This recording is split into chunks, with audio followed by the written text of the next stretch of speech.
జీవితమొక పయనమని గమ్యము తెలియదని తెలిసిన ఈ మనిషి పయనమాగదు.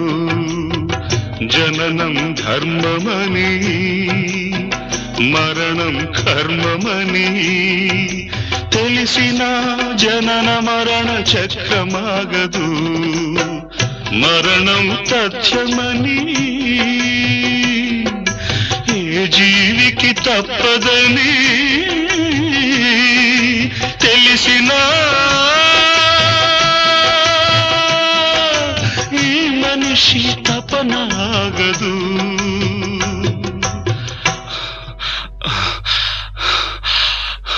ఈ బ్రతుకు తపనాగదు.